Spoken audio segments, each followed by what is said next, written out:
Hello hello दोस्तों, जैसा कि मैंने आप सभी से प्रॉमिस किया है कि हम लोग लुसेंट की सीरीज़ को कंटिन्यू रखेंगे।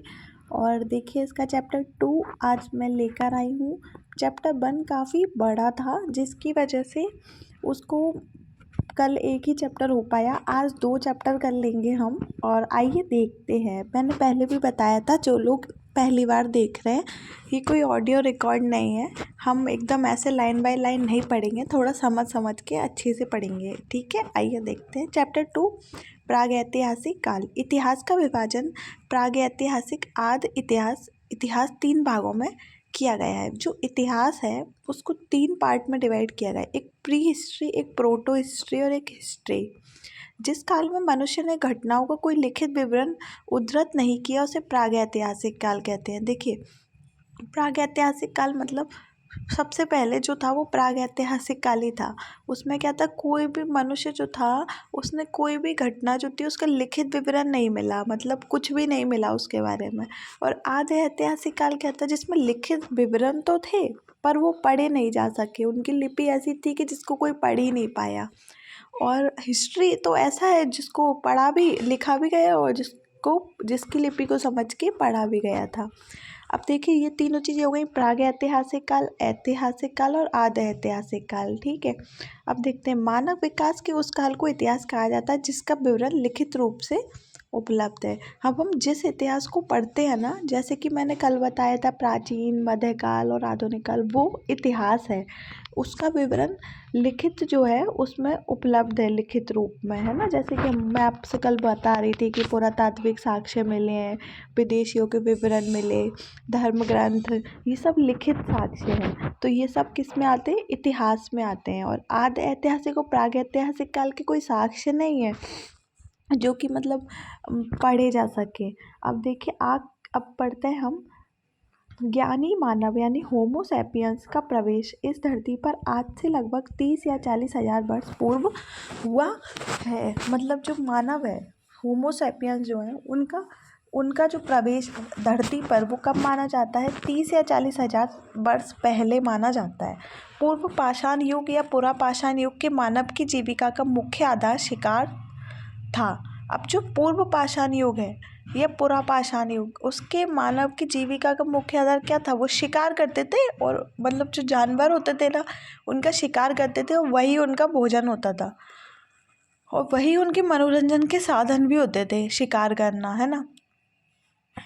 अब क्या हुआ, आग का आविष्कार कब हुआ, पुरा पाषाण काल में, और पहिए का नव पाषाण काल में हुआ।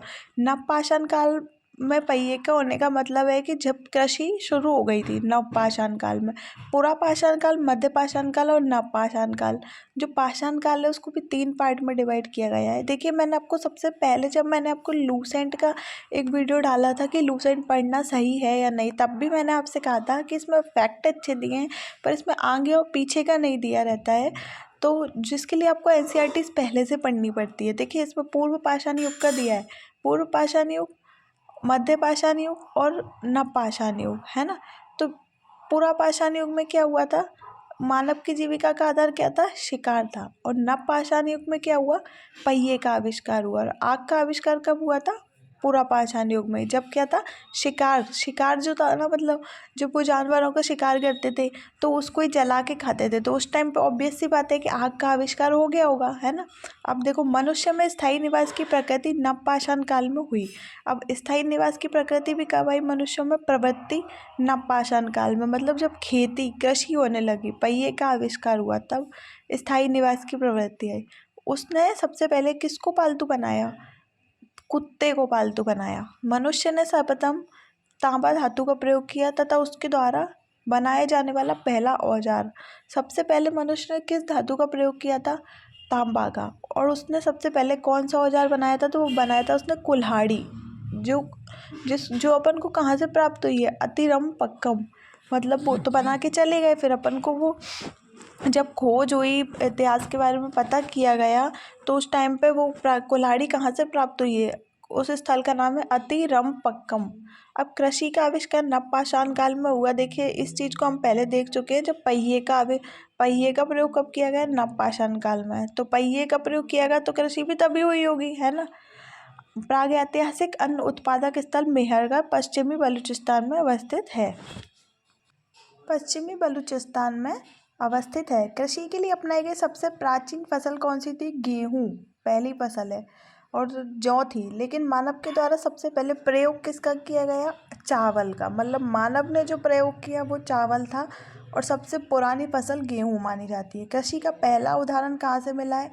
मेहरगढ़ से प्राप्त हुआ है। कोल्डी हवा का संबंध चावल के प्राचीनतम साक्ष्य से है। एक जगह का नाम है कोल्डी हवा, यहाँ से चावल के साक्ष्य प्राप्त हुए हैं। मानव में पूर्व प्रस्तर युग के अधिकांश औजार स्फटिक यानी कि पत्थर के बने थे। पूर्व प्रस्तर युग में मतलब भारत में पूर्व प्रस्तर युग में जो औजार थे वो काय से बनाए जाते थे? पत्थर से। और रॉबर्ट ब्रूस फुट पहले व्यक्ति थे जिन्होंने क्या किया? 1863 में भारत में पुरापाषाणकालीन औजारों की खोज की। भारत में क्या किया? औजारों की खोज की। पल्लावरम नामक स्थान पर प्रथम भारतीय पुरापाषाण कलाकृति की खोज की गई। अब ये स्थान का नाम है पल्लावरम। यहाँ से क्या हुआ है? प्रथम भारतीय पुरापाषाण कलाकृति की खोज की गई। और रॉबर्ट ब्रूस फुट पहले व्यक्ति थे जिन्होंने क्या किया? भारत में पुरापाषाणकालीन औजारों की खोज की, मतलब कि इनको खोजा। भारत में मध्य पाषाण काल के विषय में जानकारी C.S. कार्लाइल ने विंध्य क्षेत्र में लघु पाषाण उपकरण खोज निकाले। अस्थि पंजर मध्य पाषाण काल से ही सर्वप्रथम प्राप्त होने लगते हैं। भारत में जो मानव के अस्थि पंजर थे वो मध्य पाषाण काल से ही क्या हुआ? सबसे पहले प्राप्त हुए। अब भारत में नव पाषाणकालीन सभ्यता का प्रारंभ 4000 ईसा पूर्व के लगभग हुआ है। देखिए, भारत का सबसे प्राचीन नगर जो है वो मोहनजोदड़ो को माना जाता है, और सिंधी भाषा में जिसका अर्थ होता है मृतकों का टीला। मोहनजोदड़ो का अर्थ क्या होता है? मृतकों का टीला। और कौन सी भाषा में? सिंधी भाषा में। असम का श्वेतभ्रू गिबन भारत में पाया जाने वाला एकमात्र मानवभाव कपि है। ठीक है, ये फैक्ट है तो याद रखना आपको। असम का श्वेतभ्रू गिबन क्या है? भारत में पाया जाने वाला एकमात्र मानवभाव कपि है। इमामगांव ताम्रपाषाण युग की एक बड़ी बस्ती है जिसका संबंध जॉर्वे संस्कृति से। इमामगांव क्या है? ताम्रपाषाण युग की बस्ती है। कौन से युग की है ये पूछ सकते हैं ना। जॉर्वे संस्कृति से संबंधित है। भारत में शिवालिक की पहाड़ी से क्या प्राप्त हुए? जीवाश्म प्राप्त हुए। जीवों के जो अंश बच जाते हैं जीवाश्म प्राप्त हुए। भीमबेटका की जो गुफा है वो पुरापाषाणकालीन आवासीय पुरा स्थल है। मानव के द्वारा बनाए गए शैलचित्रों और शैलाश्रयों के लिए प्रसिद्ध है। इन चित्रों को पुरापाषाण काल से मध्य पाषाण काल के समय माना जाता है। ये चित्र भारतीय उपमहाद्वीप में मानव जीवन के प्राचीनतम चिन्ह है। मध्य प्रदेश के रायसेन जिले में स्थित है। ये चीज़ बहुत इंपॉर्टेंट है कि कहाँ पे है? रायसेन में। इसकी खोज 1957-58 में डॉक्टर विष्णु श्रीधर वाकणकर ने की थी। भीमबेटका क्षेत्र को भारतीय पुरातत्व सर्वेक्षण भोपाल मंडल ने अगस्त 1990 में राष्ट्रीय महत्व का स्थल घोषित किया, और 2003 में यूनेस्को ने इसे विश्व धरोहर स्थल घोषित किया है। अभी कौन कौन से 2003 में कौन सा यूनेस्को ने घोषित किया, और 1990 में क्या हुआ है? राष्ट्रीय महत्व का स्थल घोषित किया है। भीमबेटका जो है इसके बारे में ये पूछ लेते हैं कि ये कौन से पुरापाषाण काल का है, मध्य पाषाण काल का है? तो ये पुरापाषाण काल का है, ये याद रखना है इसमें। भारत में मनुष्य संबंधी सबसे पहला प्रमाण कहाँ से मिला है? नर्मदा घाटी से मिला है। भारतीय नागरिक सेवा के अधिकारी रिजले प्रथम व्यक्ति थे जिन्होंने प्रथम बार वैज्ञानिक आधार पर भारत की जनसंख्या का क्या किया? प्रजातीय विभेदीकरण किया। ये ऐसा पॉइंट पूछा तो नहीं गया पर अपन को पढ़ना पड़ता है, सब दिया हुआ है तो ठीक है। तो ये पूरा हो गया आपका ये फैक्ट थे भीमबेटका के बारे में। शिवालिक की पहाड़ी से जीवाश्म प्राप्त हुए। इमामगांव ताम्रपाषाण युग की एक बस्ती है। भारत का सबसे प्राचीन नगर मोहनजोदड़ो है जिसका क्या है? अर्थ क्या है सिंधी भाषा में? मृतकों का टीला। अब हम पढ़ेंगे चैप्टर 3 सिंधु सभ्यता। आइए सिंधु सभ्यता पढ़ते हैं। रेडियो कार्बन C14 जैसे नवीन विश्लेषण पद्धति के द्वारा सिंधु सभ्यता की सबसे मान्य तिथि 2400 से 1700 ईसा पूर्व मानी गई है। ठीक है, इसका विस्तार कैसा है? त्रिभुज के आकार का है। ये आकार पूछ लेते हैं एक दो बार प्री में की जो टेस्ट सीरीज है उसमें पूछा गया है। सिंधु सभ्यता की खोज 1921 में राय बहादुर दयाराम साहनी ने की थी। सिंधु सभ्यता की खोज किसने की? 1921 में दयाराम साहनी ने की। सिंधु सभ्यता को क्या आद्य ऐतिहासिक अथवा कांस्य युग में रखा जाता है। आद्य ऐतिहासिक के बारे में हमने पढ़ा था। आद्य ऐतिहासिक मतलब इसमें लिपि को पढ़ा नहीं जा सका, साक्ष्य तो मिले पर उनको पढ़ा नहीं जा सका। इस सभ्यता के मुख्य निवासी कौन से थे? द्रविड़ और भूमध्य सागरीय थे।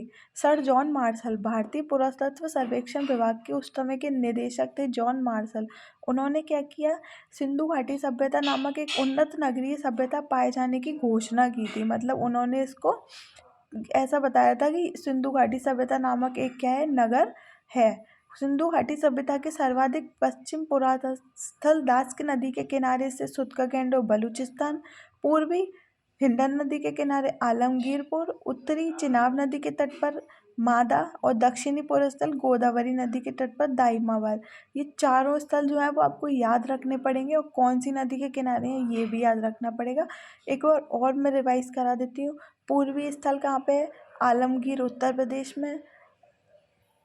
उत्तरी कौन सा है, मादा जम्मू कश्मीर में आता है। दक्षिणी गोदावरी नदी के तट पर दाइमाबाद, और पश्चिमी दाश की नदी के तट पर सुतका गंडोर। सिंधु सभ्यता का सैंधव सभ्यता नगरीय सभ्यता थी। सैंधव सभ्यता से प्राप्त परिपक्व अवस्था वाले स्थलों में 6 को ही बड़े नगरों की संज्ञा दी गई है। तो जिन 6 नगरों को बड़े नगरों की संज्ञा दी गई है उनके नाम है मोहनजोदड़ो, हड़प्पा, गनबारीवाला, राखीगढ़ी, धौलावीरा और कालीबंगन। मोहनजोदड़ो और हड़प्पा ये 2 याद रखने। कालीबंगन, राखीगढ़ी, धौलावीरा और गनबारीवाला। धौलावीरा भारत में सिंधु घाटी सभ्यता की पहली साइट है, जिसे यूनेस्को ने 2021 में विश्व विरासत स्थल की सूची में शामिल किया है। यूनेस्को ने किसको शामिल किया, धौलावीरा को। और जो क्या है, सिंधु घाटी सभ्यता की पहला नगर मान लो या पहली साइट मान लो जिसे शामिल किया गया। स्वतंत्रता के पश्चात हड़प्पा संस्कृति के सर्वाधिक स्थल कहाँ से प्राप्त हुए, तो गुजरात से प्राप्त हुए। जब खोज की गई तो सबसे ज़्यादा स्थल कहाँ मिले, गुजरात में मिले। सिंधु घाटी सभ्यता का सबसे बड़ा स्थल कौन सा है, मोहनजोदड़ो है। और भारत में सबसे बड़ा स्थल कौन सा है, राखीगढ़ी है। मोहनजोदड़ो अब कहाँ आने लगा, पाकिस्तान में। राखीगढ़ी कहाँ पे है, गग्गर नदी के किनारे, हरियाणा के हिसार जिले में। इसकी खोज किसने की थी, सूरज भान ने की थी। देखिए सिंधु सभ्यता वाला जो चैप्टर है वो काफ़ी इम्पोर्टेंट है। इसको हम एक बार और अच्छे से चीज़ें इसकी इम्पोर्टेंट देख लेते हैं। देखिए इसकी वो तिथि कौन सी मानी जाती है, 2400 से 1700।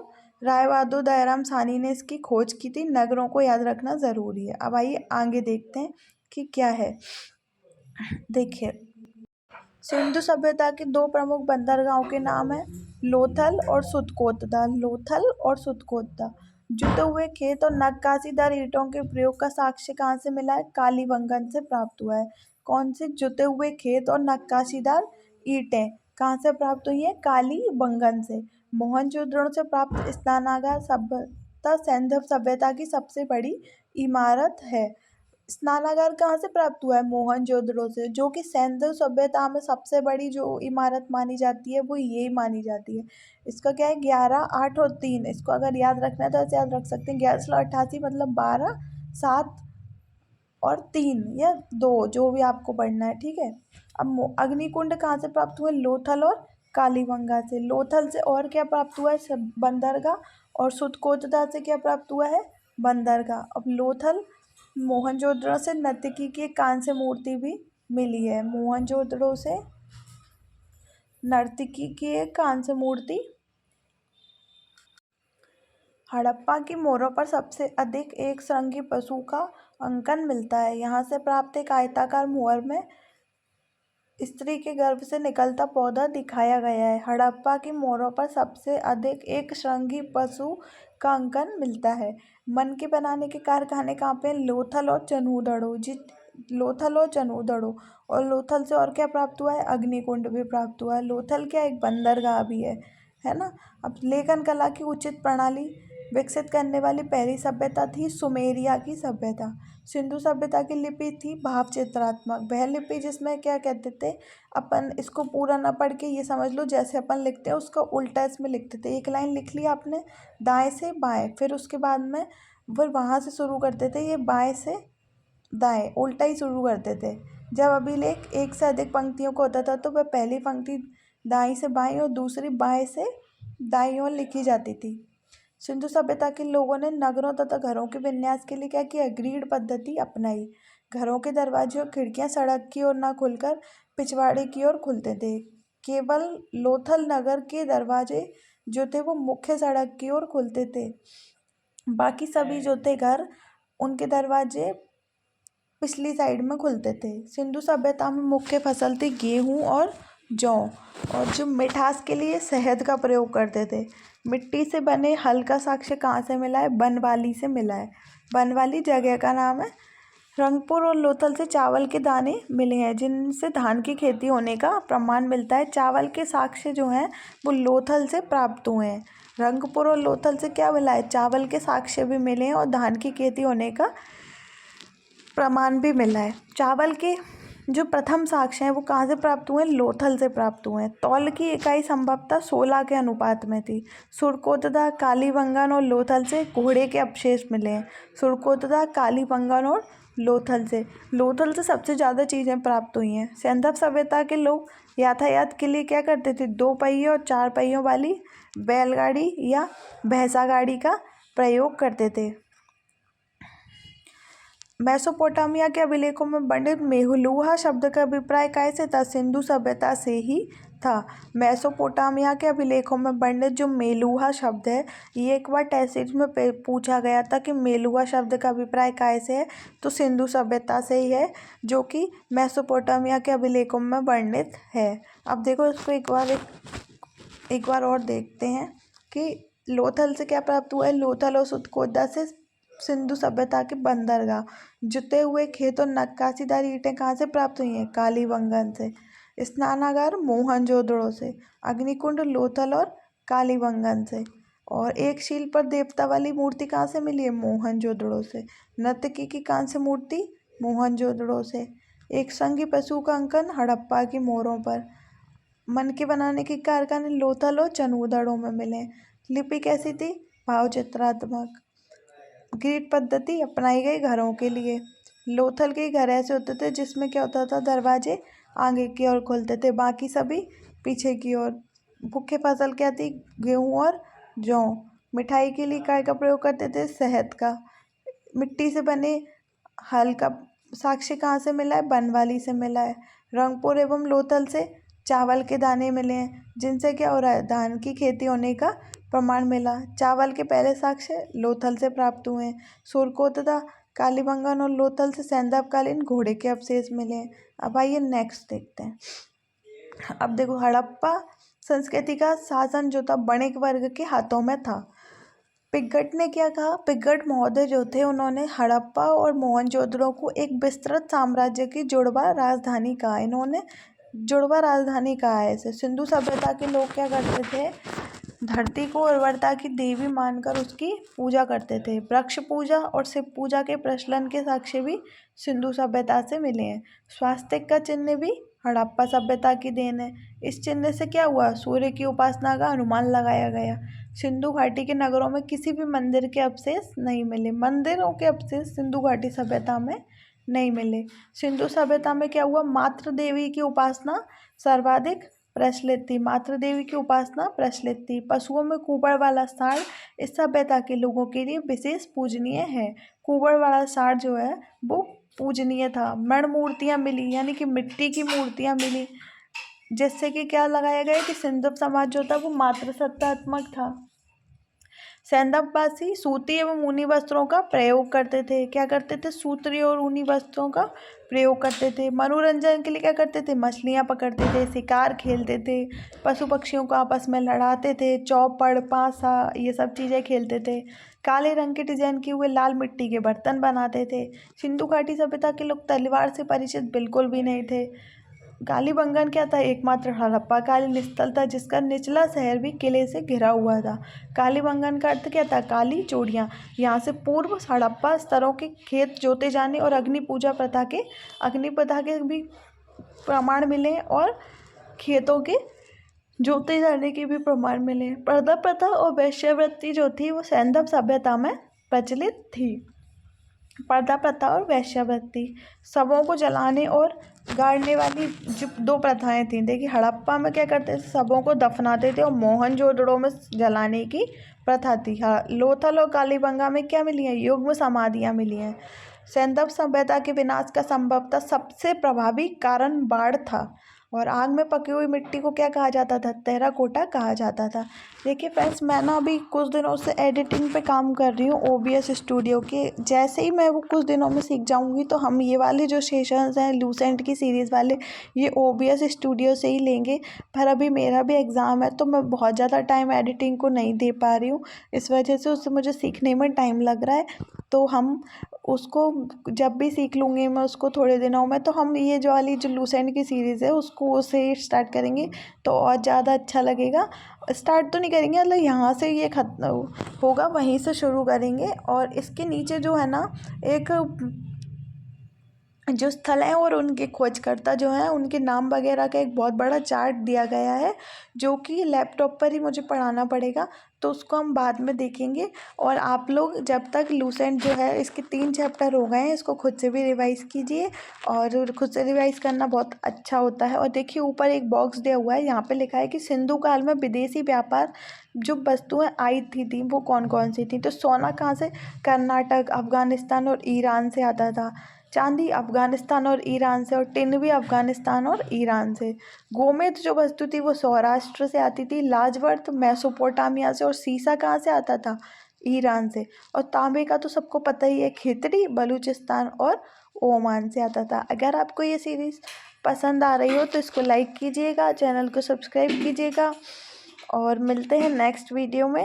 तब तक के लिए धन्यवाद।